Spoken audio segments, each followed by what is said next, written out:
신명기는 모세의 고별 설교인데 요단 동편 모압에 있을 때에 모압 평지에 있을 때에 모세가 설교한 내용이 기록된 것이 신명기입니다.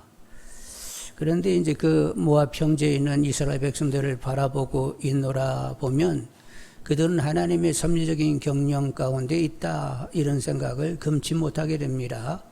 그들이 거기에 있게 되는 데는 이미 하나님이 다 내다보셨어요. 그들이 거기 있기 전 650년 전에 하나님이 아브라함을 찾아가십니다.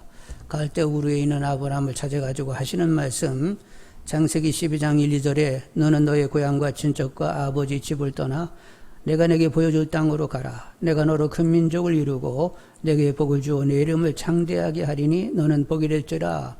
고향을 떠나가지고 내가 지시한 땅으로 가게 되면 거기서 큰 민족을 이룬다. 그래가지고 하나님이 어미하신 말씀 앞에 거기 갈 수가 없어가지고 결국 아브라함이 가나안에 와서 살게 된 거지요.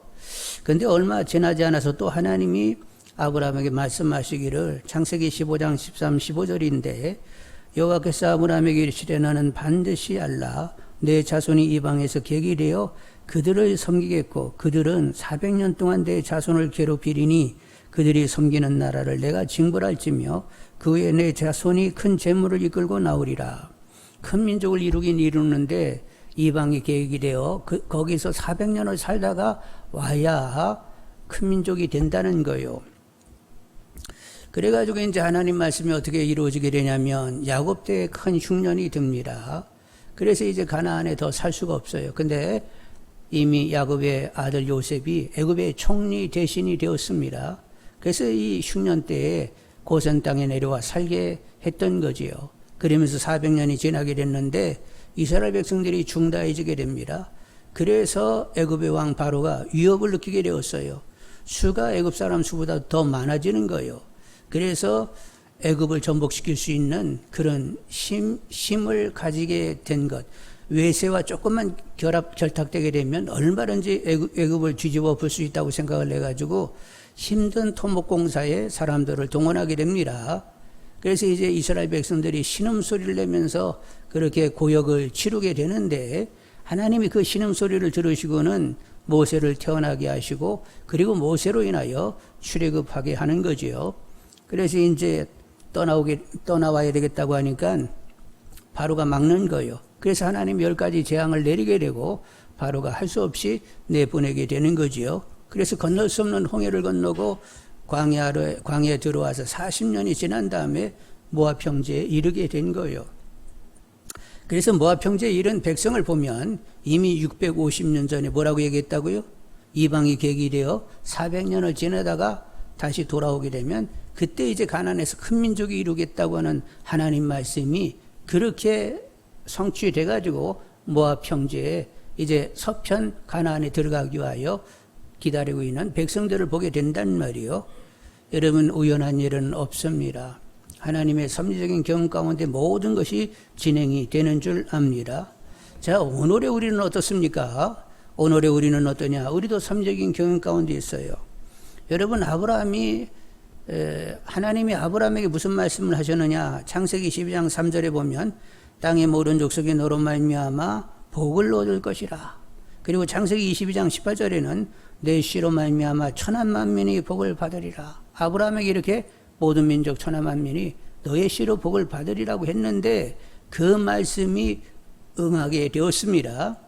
그래서 이스라엘 백성이 아닌 우리 이방인인 우리가 이렇게 예수를 믿게 되었단 말이요. 이 조선 땅은 유교와 불교로 완전히 쩌든 땅이었어요. 복음이 들어올 여지가 전혀 없었습니다. 그런데 하나님은 어떤 분이요? 어둠 가운데 빛이 있으라 하면 빛이 있는 거예요. 그래서 들어올 수 없는 이 땅에 복음이 들어오게 되었고 어떤 다른 지역 나라보다도 어떻게 그렇게 부흥이 됐는지 이 땅에 굉장한 부흥이 일어나게 됐단 말이요. 그러다 보니까 오늘 우리가 이렇게 예수를 믿게 되었는데 이렇게 믿게 된 것이 이미 하나님이 아브라함에게 말씀하신 바가 성취된 거예요. 너희 씨로 천한 만민이 복을 받겠다고 하는 그 말씀이 응해져 가지고 오늘 우리가 이렇게 하나님의 섭리적인 경영의 대상으로 이 자리에 있게 되는 것입니다. 그러니까 하나님이 아브라함에게 말씀하고 4,000년이 지나서 오늘 그 말씀이 응하여 오늘 우리가 이 자리에 있는 거예요. 그래서 여러분 하나님의 섭리적인 경영 가운데에 있다는 것, 그런 대상이 됐다는 것 영광으로 아시는 분들이 다 되시길 바라고, 더 하나님을 알고 하나님께 바르게 반응하기 위하여 더 기도할 수 있는 분들이 되기를 원합니다. 자, 그런데 오늘 본문을 보면 이제 이 신명기는 출애굽해가지고 40년이 지나 모압 평지, 요단 동편 모압 평지에 이르렀을 때 40년을 회상하면서 이제 그 2세대에게 1세대가 아니라 2세대들에게 지금 이제 교훈하고 있는데, 지금 오늘 본문은 어떤 때냐면 출애굽하여 한 2년 지나서 가데스 바나에 이르게 되었습니다. 그때 이제 가나안 땅을 정탐하게 되었단 말이요. 그래서 12명이 정탐하고 돌아와서 보고를 했는데 10명이 부정적인 보고를 했습니다. 가나안에 사는 그 아낙 자손들은 기골이 장대하고 성들은 요새고 우리는 그들 앞에 메뚜기 떼 같아서 싸우면 100번 진다. 우리가 죽임을 당하면 우리 아내자들은 그들의 종이 되는 것이다. 이렇게 보고를 해버렸단 말이요. 그래서 이 얘기를 들었던 백성들은 울고불고 아우성을 치면서 결국 우리를 파묻을 자리가 없어가지고 이리 끌고 왔냐고 원망하면서 난리법석하게 되었단 말이지요. 그때 이제 모세가 한 말이 오늘 본문의 말이 되는 것입니다. 그래서 다시 한번 여러분 읽어보겠습니다. 29절로 33절. 내가 너에게 말하기를 그들을 무수하지 말라, 두려워하지 말라. 너희보다 먼저 가시는 너희 하나님 여호와께서 애굽에서 너희를 위하여 너희 목전에서 모든 일을 행하신 것 같이 이제도 너희를 위하여 싸우실 것이며, 광야에서도 너희가 당하였거니와 사람이 자기 아들을 안는 것 같이 너희 하나님 여호와께서 너희가 걸어온 길에서 너희를 안으사 이곳까지 이르게 하셨느니라 하나, 이 일에 너희가 너희 하나님 여호와를 믿지 아니하였도다. 그는 너희보다 먼저 그 길을 가시며 장막 칠 곳을 찾으시고 밤에는 불러 낮에는 구름으로 너희가 갈 곳을 지시하신 자이시니라. 그래서 오늘 우리가 궁구하고 싶은 것은 출애굽해서 가데스 바나에 이르는 그 광야길에서 하나님께서 어떻게 이스라엘 백성들을 다루었는지를 살펴보면서 은혜를 받고자 합니다. 자, 이스라엘이 이제 가나안이 들어가려고 하면 꼭 광야길만 있는 건 아니에요. 해변길이라고 아시는지? 여러분 이렇게 지도를 보면 고센에서 지중해 해변길을 따라 올라가게 되면 뭐 한 열흘이면 그냥 가나안에 가는 거예요.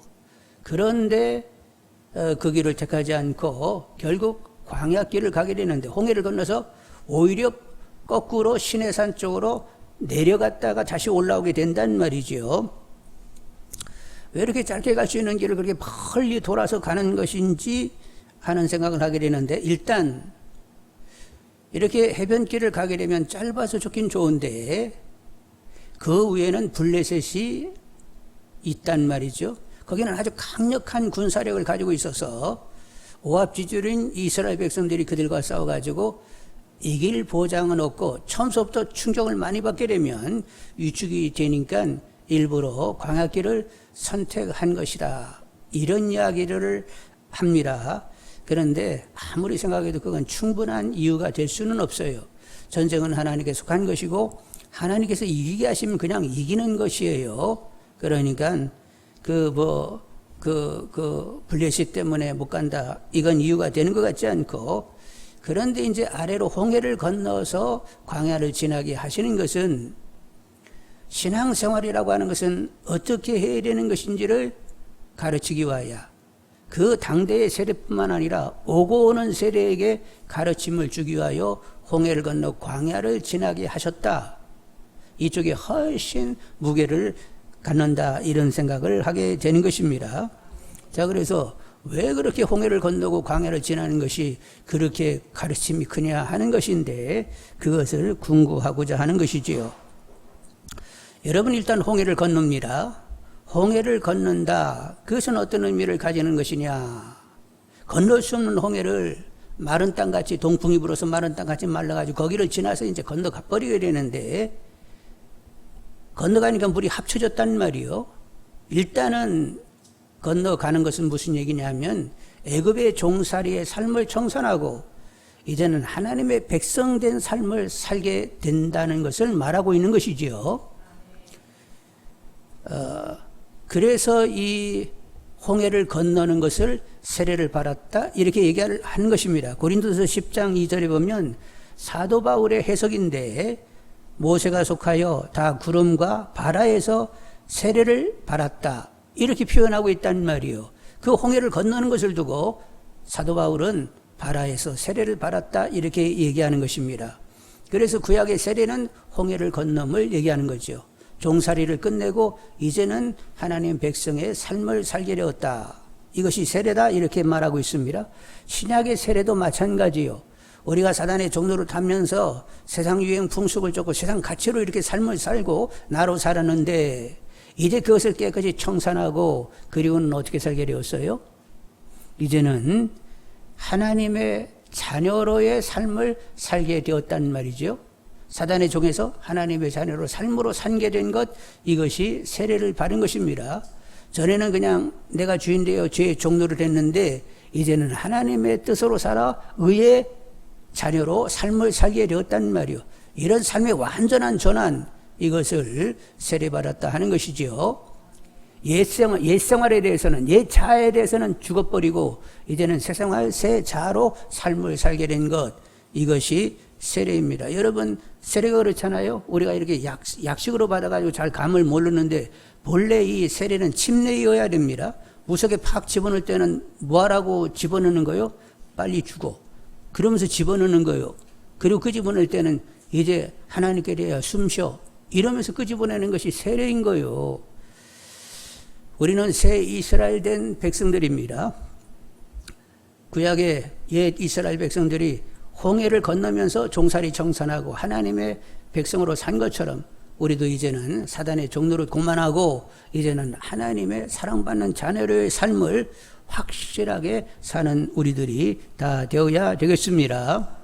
자, 우리 홍해 건넜어요.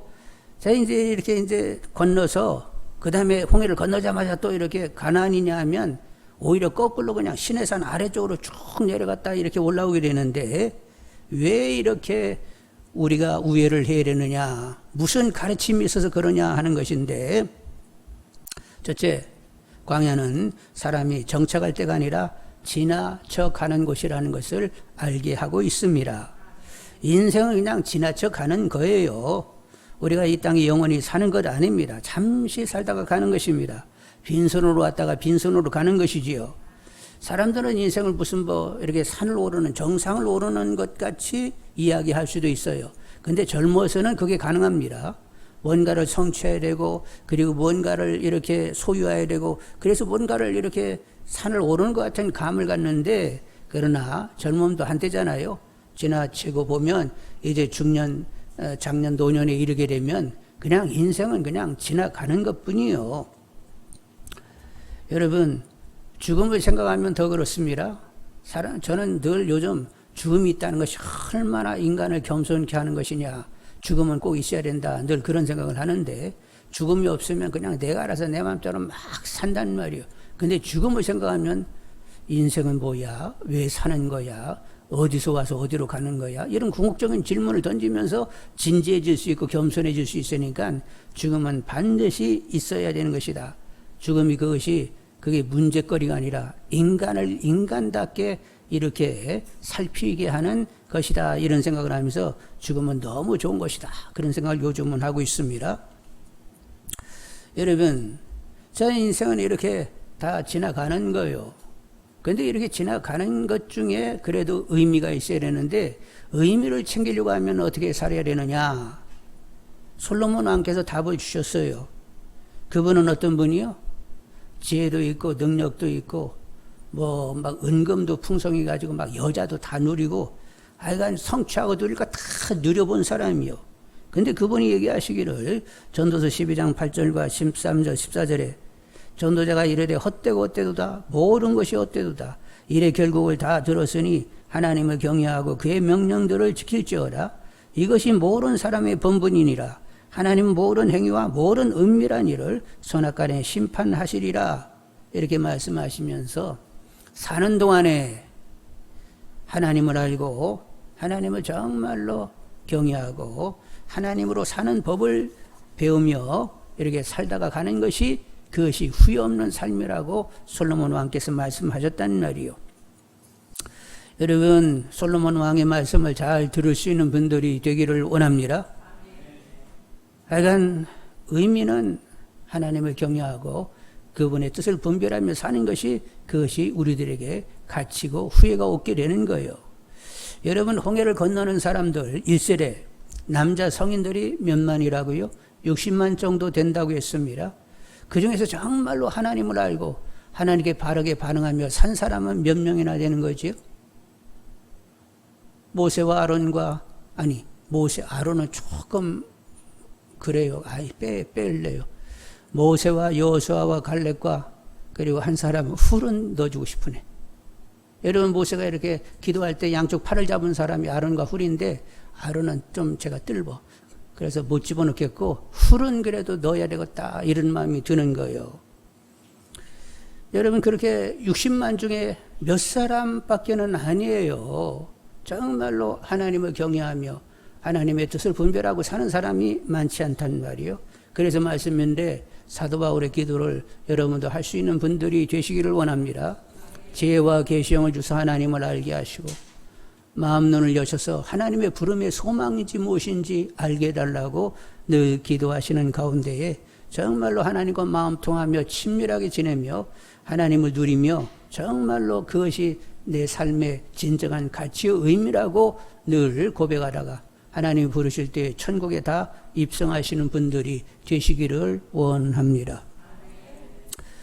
여러분, 아까 전도서를 이야기하면서 솔로몬이 마지막 끝에는 선악간에 심판이 있다고 이 말씀을 하면서 전도서가 끝나요. 심판이 있다 하면서 전도서가 끝나더라고요. 아니, 좀 이렇게 그럴싸하게 우리에게 막 소망을 주면서 뭐 이쁜 소리 하고는 이렇게 마지막 글을 끝내도 좋은데 뭘 이렇게 심판이 있다고 하면서 끝내는가 이런 마음이 드는데, 이사야를 봤더니 또 그분도 또 그렇게 써놨더라니까. 이사야 여러분 보니까 뭐 이게 짧아요? 길어요? 66장이나 되네. 근데 66장 24절 제일 마지막 절에 뭐라고 써놨느냐? 그들이 나가서 내게 패역한 자들의 시체를 볼 것이라. 그 벌레가 죽지 아니하며 그 불이 꺼지지 아니하며 모든 혈육에게 가증함이 되리라. 이런 말씀이 있단 말이요. 여러분, 가증한 벌레가 계속 사람을 쥐어뜯고 그리고 꺼지지는 불 가운데서 사람은 고통한다고 하면서 이사야도 그렇게 말씀을 끝내네. 여러분, 솔로몬이나 이사야나 마지막 죽음의 그 순간 그리고 그 후의 삶까지도 내다보라는 거예요. 그리고 여러분, 하나님을 경외하고 더욱 하나님의 뜻을 분별하여 사는 가운데 인생의 본분을 지킬 수 있는 분들이 다 되시기를 원합니다. 늙으면 잡히는 거 하나도 없어요. 여러분, 늙으면 생각도 둔해지고 몸 하나 건사하기도 어렵고 그냥 뭐가 제대로 되는 게 하나도 없어요. 인생이 뭐 대단한 거예요? 그러다 가는 거예요. 그런데 그래도 하나님을 알고 하나님과 마음 통하고 그분과 친밀하고 사랑을 나누면서 하나님으로 행복하다고 고백하고 그렇게 사는 것이 진짜 사는 거예요. 그리고 이제 하나님께서 부르시면 그저 편하게 천국에 다들 들어가시는 분들이 되기를 원합니다. 이제 광야는 이렇게 지나쳐 가는 곳인데, 광야라고 하는 것은 인간이 살기에는 부적절한 환경이요. 갖춘 것이 없어요. 없는 것이 너무 많습니다. 먹을 것도 없고 마실 것도 없고 비도 부족하고 낮에는 무척 뜨겁고 밤에는 막 한기를 느낄 정도로 춥고 뱀 전갈이 있어서 물리면 죽고 뭐 이렇게 하여간 갖춤이 없는 곳인데 왜 이런 곳으로 이끄느냐? 갖춤이 없다 보니까 누구를 찾아요? 하나님밖에는 찾을 것이 없는 곳입니다. 나의 생존을 위해서 하나님을 찾지 않으면 안 되는 것이요. 그러다 보니까 하나님이 경험되어지고 누려지고 그리고 믿음이 부욕해 되어지는 것이지요. 여러분, 광야는 믿음을 부욕해 만드는 곳인 줄 압니다. 광야는 하나님을 찾지 않으면 안 되는 그런 사정을 사는 곳이에요. 여러분, 그래서 여러분이 인생을 사는데 그냥 편안할 것이다. 아니, 심령은 편안할지 모르지만 내 환경은 고단할 수가 있어요. 근데 그 고단도 하나님의 배려인 줄 알고 더 하나님께 집중되고 하나님과 마음 통하고 정말로 하나님과 친밀하고 누리며 사는 하나님의 친백성, 친자녀가 되게 하기 위하여 하나님이 그 고난의 길을 가게 하시는 줄 알고 고난이 오면 하나님께 더 집중하고 하나님의 이름을 부를 줄 아는 분들이 되기를 원합니다. 토달지 말아요. 하나님 꼭 나를 이런 식으로 다루셔야 돼요. 하나님의 선이요 신실이요. 모르는 소리 그만하고 하나님은 크신 지혜가 넘치는 분이어서 합력하여 선일에게 우리를 잘 다루시는 분이요. 그러니까 이런 일 저런 일을 당해도 범사에 감사하고 항상 기뻐하며 사시는 분들이 되기를 원합니다. 자, 하나님을 찾을 수밖에 없는 사정 가운데 계셔서 하나님을 더욱 알고 누리게 하시기 위하여 광야길을 가게 하는데, 자, 광야는 뭐가 없어요? 보리밀 경작할 수 있는 그런 곳이 아닙니다. 무화과도 없고 포도도 없고 석류도 없고 뭣도 없어. 참외도 없고 수박도 없고 다 없어요. 하여간 없어. 그런데 이런 없는 곳에서 하나님께서는 하늘에서 만나를 내리게 하셨어요. 그래서 굶어 죽지 않고 다들 지내게 되었단 말이요. 이렇게 하시는 것은 하박국처럼 노래를 부르게 하시기 위하여 그리 하시는 줄 압니다. 하박국이 어떻게 노래했어요?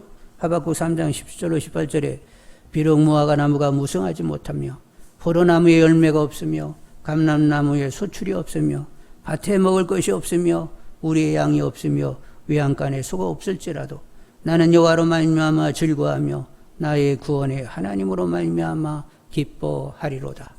다 없어도 괜찮아. 하나님만 계시면 돼. 그분이 알아서 다 챙겨주셔. 이게 하박국의 믿음이요. 여러분, 하나님은 사랑이고 능력이십니다. 그리고 우리를 세밀하게 졸지도 않고 주무시지도 않고 지키시는 분입니다. 부족한 거 있으면 고개를 드세요. 하나님 얼굴을 보세요. 소리 내지 않아도 우리 마음을 읽으시는 분이요. 그리고 채우시는 분입니다. 하박국처럼 늘 노래할 줄 아는 분들이 되기를 원합니다. 그런데 이제 광야에 만나가 내렸는데 모세는 해석을 합니다. 하늘에서 만나가 내린 것은 사람이 떡으로만 사는 것이 아니라 하나님의 입으로 나오는 말씀으로 살아야 함을 알게 하려 하심이라. 여러분, 이 광야 같은 죄악 많은 세상을 살려고 하면 영적인 힘이 있어야 되는데, 그러려고 하면 매일 일용할 양식, 생명의 양식, 여러분 하늘이 내리는 만나 하나님 말씀을 먹는 분들이 다 되기를 원합니다. 성경을 가까이 하지 않으면 힘이 없어요. 분별력도 떨어지게 됩니다. 그러니까 늘 성경을 보셔서 분별력 있게 힘있게 하나님의 뜻으로 사시는 분들이 되기를 원합니다. 그런데 이 만나를 두고 예수님이 또 해석을 하셨어요. 하늘에서 만나가 내린 것, 그 만나 먹고 광야에서 그 백성들 다 죽었잖아. 그런데 사실 그 만나는 바로 나를 예표하는 것이야. 하늘에서 내려오는 생명의 떡 바로 나이지. 너희들은 나를 먹어야 돼. 여러분, 예수님을 영접하고 예수님을 주인 삼고 주인으로 그분을 주인으로 모시고 계속 사는 것, 이것이 예수를 먹는 것입니다. 여러분, 이제는 나로 살지 않고 주님을 주님으로 제대로 인정하는, 주님으로 순간을 사는 분들이 다 되시기를 원합니다. 이렇게 되도록 성령이 계속적으로 역사해 주시라고 기도할 줄 아는 분들이 되기를 원합니다. 그러니까 광야에서 많은 걸 배운다고 했잖아요. 하늘에서 만나가 내리는 걸 두고 하나님 입으로 나오는 말씀으로 살아야 된다. 그리고 예수님으로 살아야 된다. 이런 가르침이 계속 이어져 나오게 된 것이지요. 자, 광야는 또 이렇게 먹을 것이 없는데 마실 것이 없어요. 비가 내리지를 않습니다. 그래서 물이 아주 적단 말이요. 그런데 이상하게 광야에는 오아시스가 있어요. 여러분, 오아시스가 있는데 거기는 물이 있다는 거지요.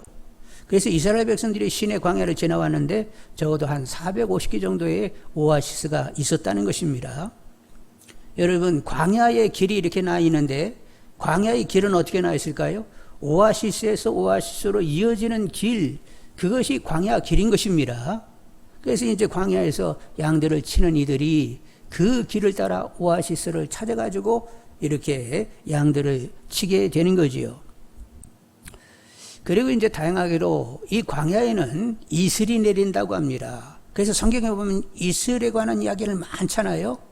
그래서 광야에서도 이렇게 생물들이 살 수 있는 것은 그 이슬 때문에 산다는 거예요. 뭐 풍뎅이 같은 것도 살 수 있는데 아침에 일어나면 여기 등짝에 이렇게 이슬이 쫙 묻어 있잖아요. 그럼 풍뎅이가 이제 이렇게 머리를 땅에다 대고 곤두순다는 거예요. 그러면 이제 등에 있는 이슬들이 주룩 내려오게 되면 그걸 마신다는 것입니다. 뱀들도 등짝에 있는 이렇게 이슬이 내리게 되면 그것을 빨아서 먹는다는 거예요. 개구리 같은 것도 머리와 이렇게 몸에 이슬이 묻어 있으면 그것을 또 먹는다는 것입니다. 그래서 광야길에 이슬이 있는데 그것도 이슬 같은 은혜가 있는 건데 오아시스가 있어가지고 그 오아시스를 따라 이제 길들이 있단 말이에요. 여러분 생각해 보세요. 그 이스라엘 백성들이 근 200만 정도 됩니다. 그리고 짐승떼가 그냥 수만이 된단 말이에요. 물을 먹어야 된다. 여러분 이렇게 성경에 보면 마라에 쓴물이 있어서 나뭇가지를 던졌더니 단물이 돼서 먹었다. 그리고 반석을 쳐가지고 물을 내가지고 먹었다. 그런 거 한 3건이 있습니다. 그렇게 3건. 여러분 40년을 사는데 그 3건 가지고 그 백성들이 다 그 짐승이 먹었을까요? 물도 없는데? 아니요. 오아시스가 있어서 먹었다는 거예요. 먹고 그렇게 지내왔는데 이 짐승떼와 사람이 많다 보니까 어느 지역에 가면 이것이 턱없이 부족해가지고 반석을 쳐가지고 생수를 내서 먹게 된 것입니다.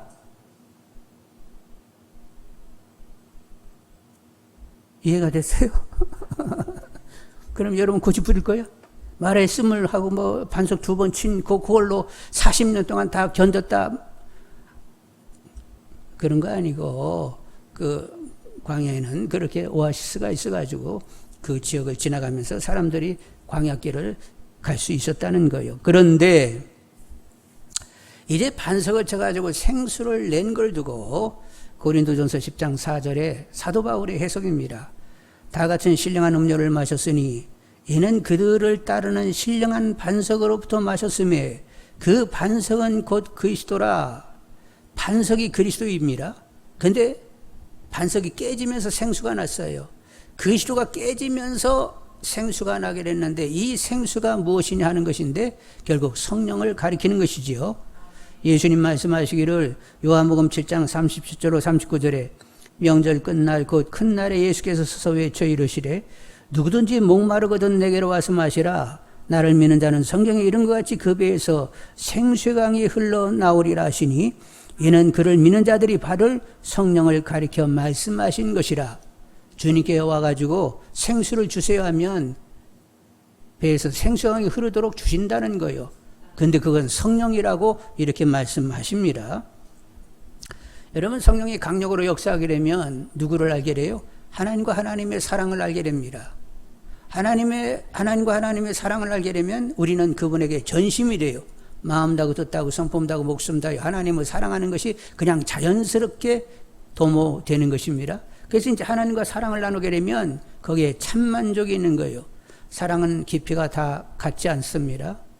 그냥 이렇게 인사만 하는, 이렇게 알고 지내는 인사만 하는 사람하고 이렇게 그래 만나서 반갑게 인사하는 그 사람하고의 관계에서 내 안에 이렇게 다가오는 그 어떤 깊이는 아주 짧아요.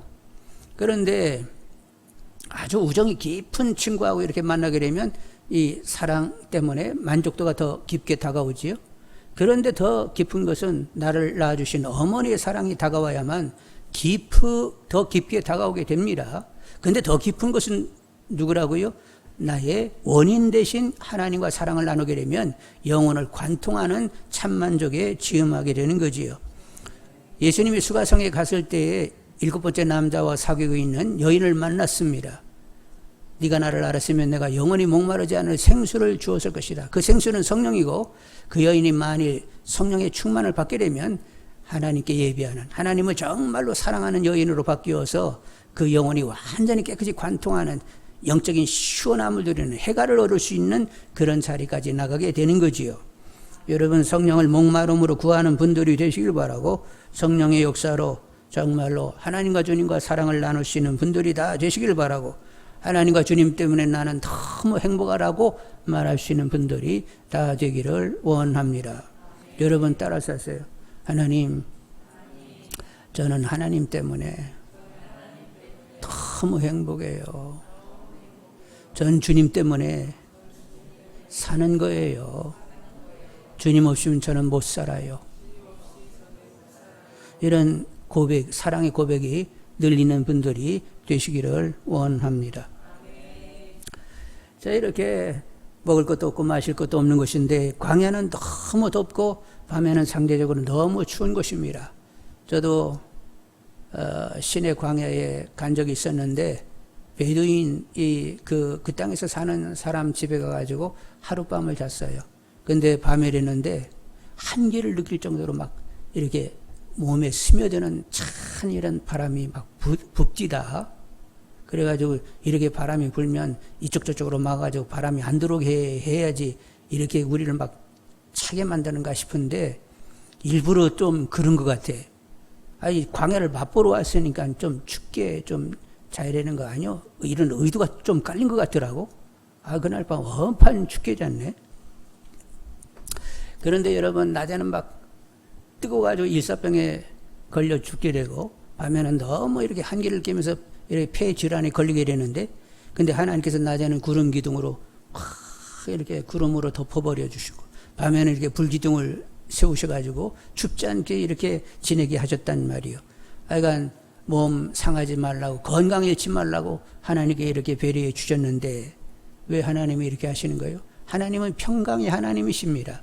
미쁘셔서 우리들의 영혼 몸을 그분이 지켜주시는 줄 압니다. 평강의 하나님이신 예수님께서 이 땅에 오셨어요. 그래가지고 각색 병든 사람 보고는 이 사람은 고쳐주고 이 사람은 안 고쳐줬어요. 오는 사람 족족이 다 일일이 다 안수하여 다 고치셨어요. 다 고치셨어요.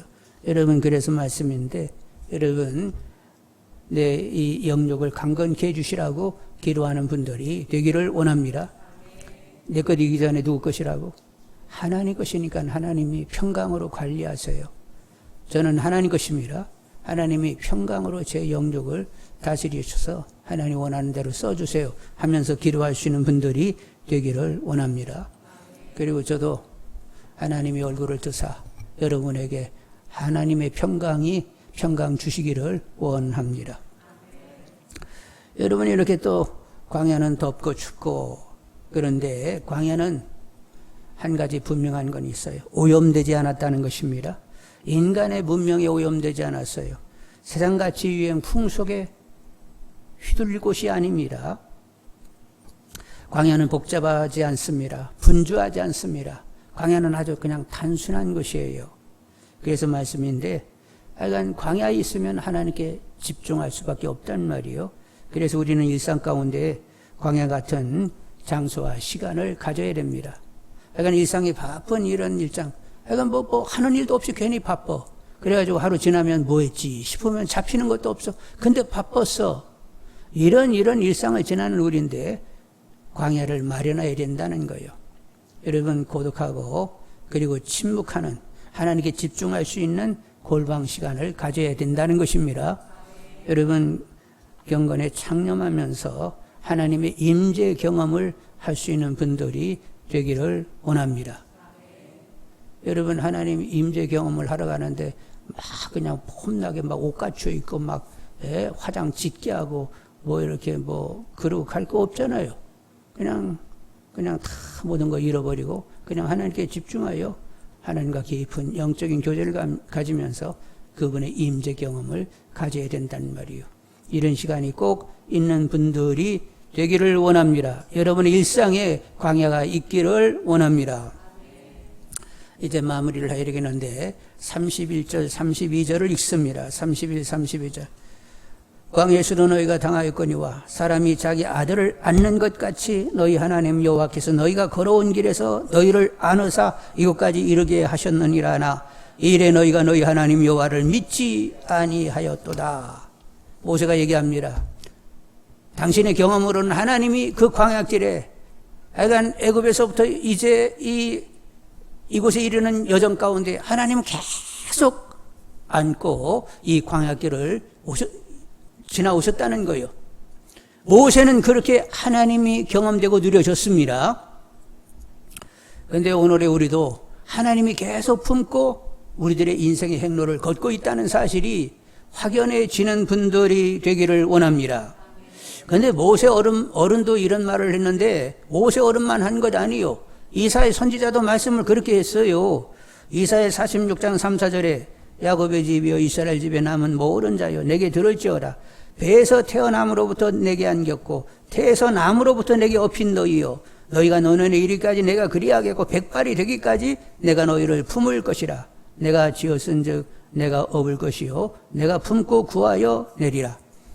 이사야 입을 통하여 뭐라고 했다고요? 하나님이 너희들 모태로 태어날 때부터 내가 안고 업고 노년에 이를 때까지 백발이 될 때까지 나는 계속 너희를 끌어안고 너희들의 인생의 길을 내가 이끌어왔다 이렇게 말씀하시는 분이라는 거예요.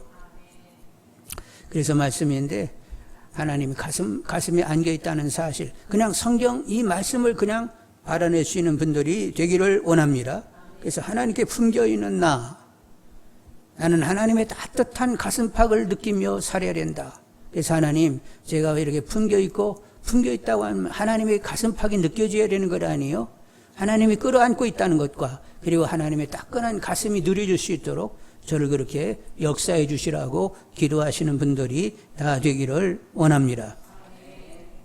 우리는 죄 많은 세상 광야처럼 이렇게 지나쳐 가고 있습니다.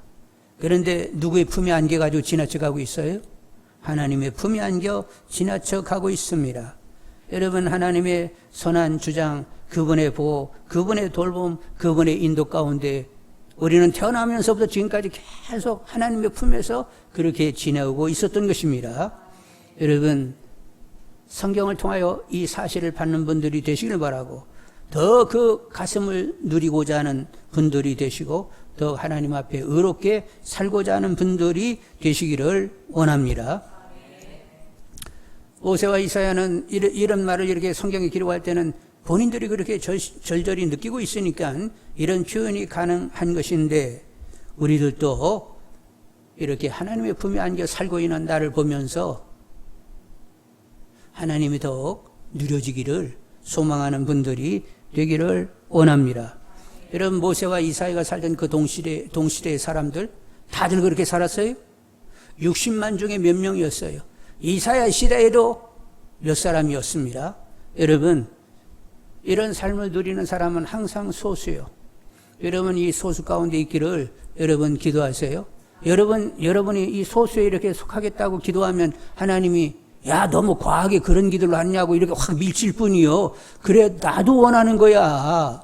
네가 내 안에 있어. 성경에 계시된 말씀을 그냥 네가 받아들이면서 네가 내 가슴에 품겼다는 사실을 알고 나를 누리며 나와 마음 통하고 나하고 친밀하게 나로 사는 내 자녀이기를 내가 원하는 거야. 하나님이 원하는 바요. 내가 원하는 것이 이거보다 그분이 사랑이 더 크기 때문에 사랑 큰 쪽에서 더 간절히 원하는 거요. 그러니까 하나님의 그 소원을 내 소원 삼고 아버지 가슴 안에 내가 있음을 확인하며 하나님의 그 선과 신실을 누리며 하나님으로 행복하여 어쩔 줄 모르는 내가 되게 해달라고 계속 기도하시는 분들이 되기를 원합니다. 솔로몬 말씀했어요. 그분은 다 취했고 누려본 사람이요. 그런데 다 헛되다. 일의 결국을 들었으니까 하나님을 경외하고 그분의 말씀을 분별을 사는 것이 인생의 본분이야. 여러분, 헛되지 않기를 원합니다. 인생의 본분을 챙기며 나는 그래도 챙겨진 삶을 살았어 고백하며 천국의 문턱을 건널 수 있는 분들이 다 되시기를 원합니다. 여러분 노력으로 되는 건 아니에요. 하나님이 은혜를 베푸셔서 그런 자리에 있게 해달라고 계속 기도하시는 분들이 되기를 원합니다. 부담 가질 거 없어요. 그러니까 하나님의 은혜가 있을 때만 가능한 일이요. 그러니까 성경에 그렇게 계시하고 우리에게 교훈을 주셨으면 은혜를 베푸셔서 그런 삶이 되게 해달라고 그냥 편하게 진실하게 기도하시는 분들이 되기를 원합니다. 우리는 지나쳐 가는 것입니다. 그러나 하나님의 품에 안겨서 가고 있는 것입니다. 하나님을 누리면서 그분과 마음 통하고 친밀하고 나는 하나님으로 삽니다. 하나님 때문에 나는 사는 거예요. 하나님 때문에 나의 삶은 의미를 가져요. 하나님 때문에 내 삶이 지탱이 되고 있는 거예요. 하나님으로 저는 그냥 좋습니다. 담담히 고백하며 하루하루를 사시는 분들이 되기를 원합니다.